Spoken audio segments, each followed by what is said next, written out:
Sabi ko sa'yo, huwag kang magpasikot-sikot. Mas marami pa akong alam sa'yo kaysa sa alam mo. Ha? Huwag mo kami paikutin dito. Sinabi mo itong nasa kaliwa, 2022 or 2023. Yung pangalawa, sabi mo a couple of years ago. Accurate ba yan? Matagal na po yan. Yung tama po yung mga nasa 2022 o 2023 po yan, Your Honor. Ito rin nasa kanan, 2023 rin ito. Yung sa tambayan.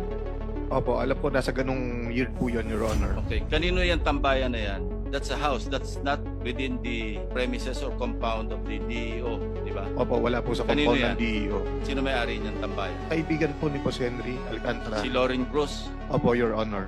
yung bagman niya. Hindi ko po masabing parang Dapat po. alam mo kung sino si Lauren Cruz. Kilala ko po siya. Bali, ninong ko po nga po siya. Kaya nga, so alam mong bagman siya. Kasi lahat ng mga dinodonate ni Henry Alcantara ng mga sasakyan kung kani-kanino, sa kanya nakapangalan yung invoice. Alam ko po. Oh, alam mo pala hindi ka nagsasabi ng totoo. Ang Your, sinasabi ko sa'yo, sabihin mo lahat yung totoo rito, huwag ka na magpaikot-ikot. Your Honor, meron po akong isang papakitang Sige, picture go ahead, na go ahead. na magpapatunay na alam po ng boss ko yung tungkol sa mga pera. Meron pong picture dito na nag-aayos kami ng pera at kasama po siya. Putol po kasi yung katawan niya doon sa may blue. Engineer Alcantara, inamin mo na rin yata na ikaw yan eh, di ba?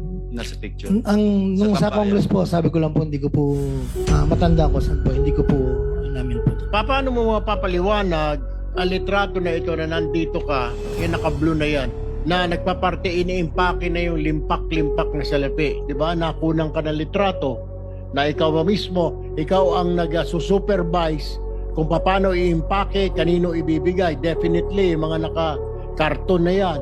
So, alam mo. Ayan, no? Yes, Your Honor. Yun. Alam mo, maski wala yung mukha mo, maski kalahati lang, alam mong ikaw yun eh, kung ikaw yun.